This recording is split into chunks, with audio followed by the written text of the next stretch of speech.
Double ઋતુના કારણે અમદાવાદમાં ફરી રોગચાળો વકરી રહ્યો છે। સોલા સિવિલ હોસ્પિટલમાં છેલ્લા એક સપ્તાહમાં 9000 કરતાં વધુ ઓપીડી નોંધાઈ। ડેન્ગ્યુના 81 શંકાસ્પદ કેસમાંથી 2 પોઝિટિવ નોંધાયા।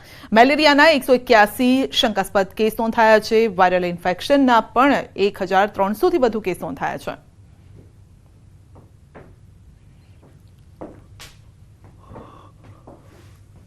डबल ऋतुમાં सामान्य રીતે ઇમ્યુનિટી ડાઉન થતી હોય છે, તો પોતાના હેલ્થનું દરેકે ધ્યાન રાખવું જોઈએ અને જરૂર પડે તો નજીકના સરકારી દવાખાને ડૉક્ટરને બતાવી અને તપાસ પણ કરાવવી જોઈએ।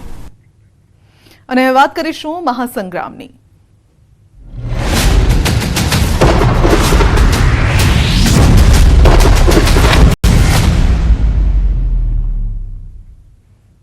સાબરકાંઠામાં ભાજપ ઉમેદવાર શોભનાબેન બારૈયાએ ઉમેદવારી પત્ર ભર્યું છે। જિલ્લા કલેક્ટર કચેરીમાં ભાજપના ધારાસભ્યો અને આગેવાનોની હાજરીમાં ફોર્મ ભર્યું છે, તો ઉમેદવારી નોંધાવી છે। જંગી લીડથી જીતનો વિશ્વાસ પણ તેઓએ વ્યક્ત કર્યો છે।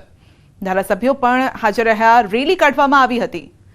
સાબરકાંઠામાં ભાજપ ઉમેદવાર શોભનાબેન બારૈયા, જોકે જ્યારથી તેમનું નામ જાહેર થયું ત્યારથી આ સીટ ઉપર વિવાદ પણ જોવા મળ્યો હતો, પરંતુ ત્યારબાદ હવે આ વિવાદ શાંત પડતો દેખાઈ રહ્યો છે। સમર્થનમાં મોટી સંખ્યામાં લોકો પણ હાજર રહ્યા હતા। શોભનાબેને કેસરીઓ સાફો પહેરી અને તેઓ પહોંચ્યા હતા અને ઉમેદવારી ફોર્મ ભર્યું હતું।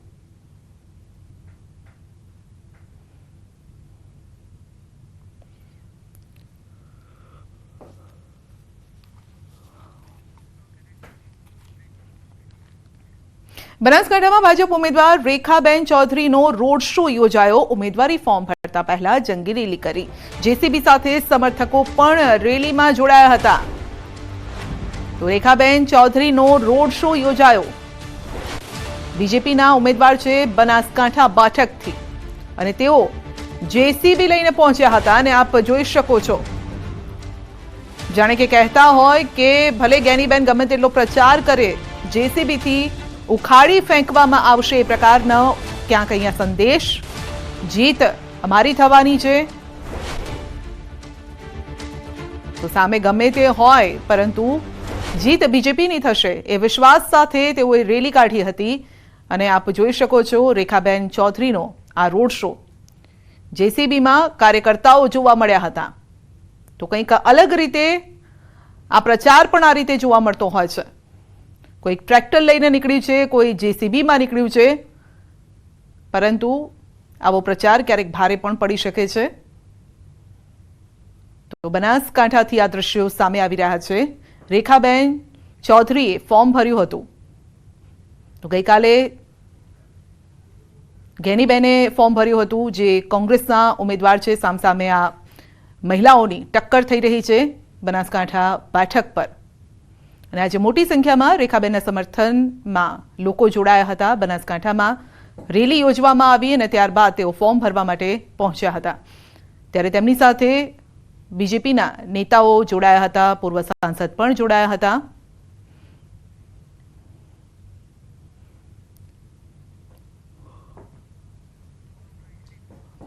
તો ઉમેદવારી ફોર્મ ભરતા પહેલા તેઓએ રેલી યોજી હતી અને રેલીમાં પણ કંઈક અલગ અંદાજ જોવા મળ્યો છે। તો આપ જોઈ શકો છો કે જ્યારે તેઓ સવાર થયા હતા ત્યારે મંડપ પણ બાંધેલો હતો, છત અહીંયા ઉપર જોવા મળી હતી, કારણ કે ગરમી છે। ગરમીના સમયમાં આ રેલીમાં લાંબો સમય લાગતો હોય છે, માટે ગરમીથી બચવા માટે અને બીજી તરફ જેસીબી સાથે સમર્થકો જોડાયા હતા। જેસીબીમાં ઊભા રહી અને તેમનું સ્વાગત કરવામાં આવ્યું હતું। રેખાબેનનો જે કાફલો હતો, જે રેલી હતી જ્યાંથી પસાર થઈ હતી, ત્યાં સળંગ આ જેસીબી જોવા મળ્યા અને જેસીબીમાં સવાર થયા સમર્થકો।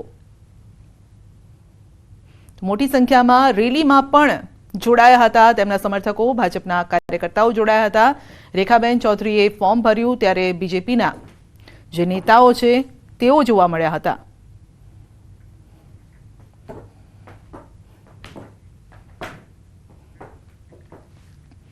તો અલગ પ્રચારમાં અમરેલીમાં પણ આજે કંઈક અલગ રીતે પ્રચાર જોવા મળ્યો હતો। અમરેલીમાં કોંગ્રેસના ઉમેદવાર જેની ઠુમ્મરે ઉમેદવારી પત્ર ભર્યું। જેનીબેન ટ્રેક્ટર ચલાવીને ફોર્મ ભરવા માટે પહોંચ્યા હતા।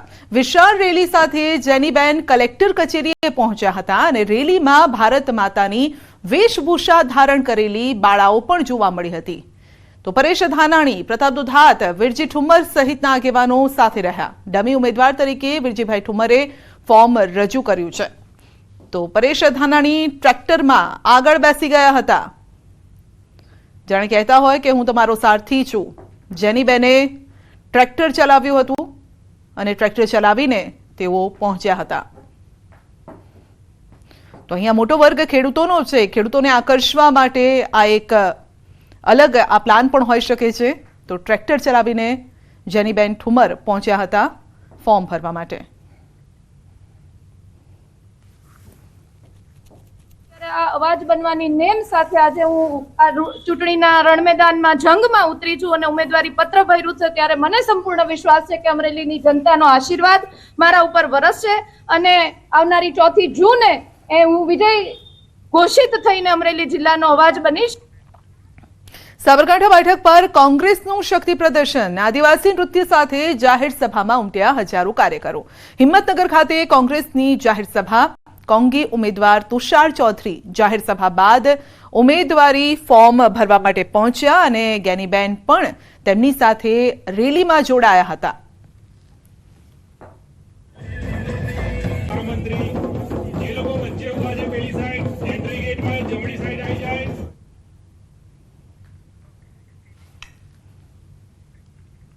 કોંગ્રેસના ઉમેદવારોએ વાજતે ગાજતે ઉમેદવારી ફોર્મ ભર્યું છે. કચ્છમાં નિતેશ લાલણ, પંચમહાલમાં ગુલાબસિંહ ચૌહાણ, અમદાવાદ પશ્ચિમના ઉમેદવાર ભરત મકવાણા, અમરેલીમાં જેની ઠુમ્મરે, કલેક્ટર અને પોરબંદર બેઠક પર લલિત વસુયાએ ઉમેદવારી ફોર્મ ભર્યું છે. આ સમયે મોટી સંખ્યામાં કાર્યકર્તાઓ હાજર રહ્યા હતા.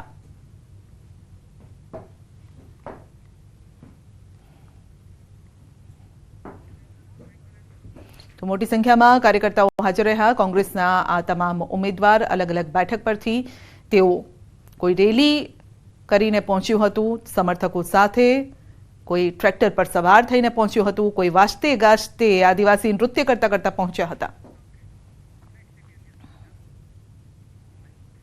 તો પાલીતાણામાં દીપડાની દહેશત ફેલાય છે. પાલીતાણાના ગ્રામ્ય વિસ્તારોમાં વહેલી સવારે દીપડાએ મહિલા પર હુમલો કરતા મહિલાનું મોત થયું છે.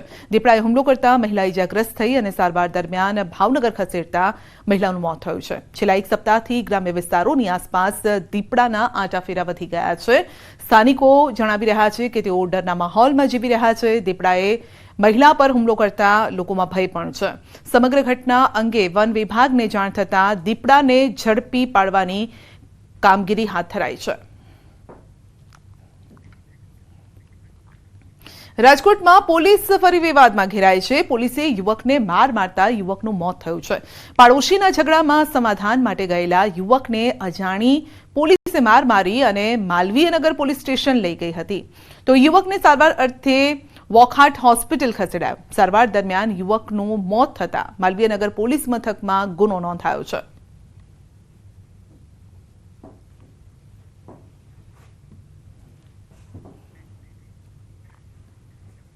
પ્રેમમાં ચોર બનેલા આરોપીને અમદાવાદ ઝોન પોલીસે ઝડપી પાડ્યો છે. પ્રેમિકાના મોજ શોખ પૂરા કરવા માટે યુવક ચોરીના રવાડે ચઢ્યો હતો.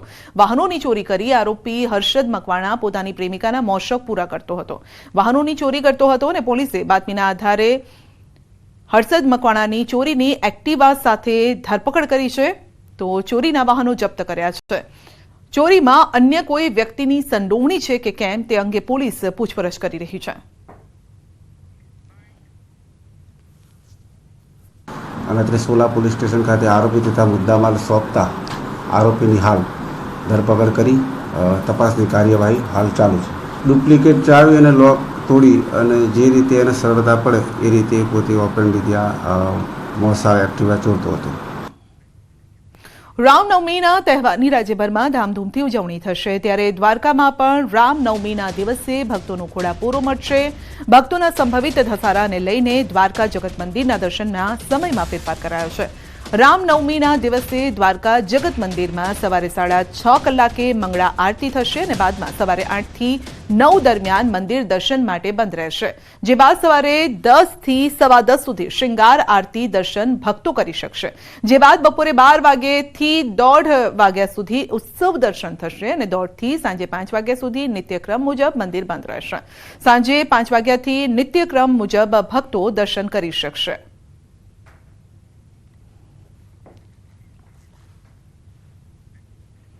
સામાન્ય રીતે માતા પિતા પોતાના બાળકોને જીવનમાં સંયમનો પાઠ શીખવાડે છે, પરંતુ સાબરકાંઠાના હિંમતનગરમાં બાળકોએ માતા પિતાને દીક્ષાની રાહ ચીંધી છે.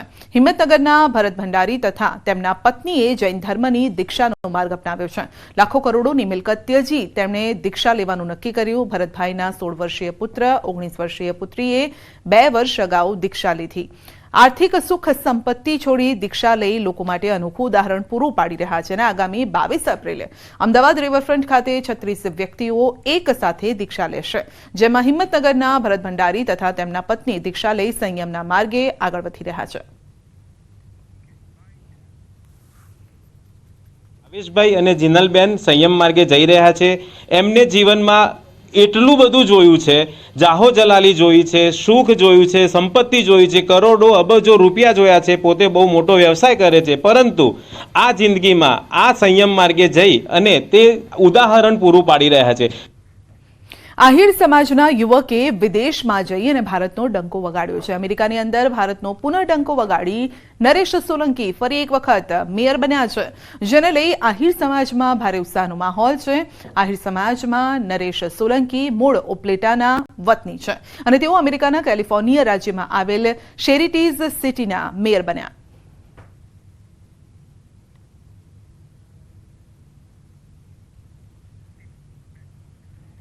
ખેડાના લોકસભાના ઉમેદવાર દેવસિંહ ચૌહાણે જંગી જનસભા સંબોધી કોંગ્રેસ પર કર્યા આકરા પ્રહારો. તો દ્રષ્ટિકરણની રાજનીતિમાંથી બહાર નથી આવી, મને કોંગ્રેસની ડિપોઝિટ જાય એમાં રસ છે. દેવસિંહનું કહેવું છે, રામ મંદિરમાં આમંત્રણ મળ્યું હોવા છતાં તેઓ આવ્યા નહીં, તો જેથી લોકોની ઉપસ્થિતિ જનસભા સંબોધી અને ભવ્ય રેલી યોજી હતી. દેવસિંહ પોતાની ઉમેદવારી નોંધાવવા માટે જઈ રહ્યા છે.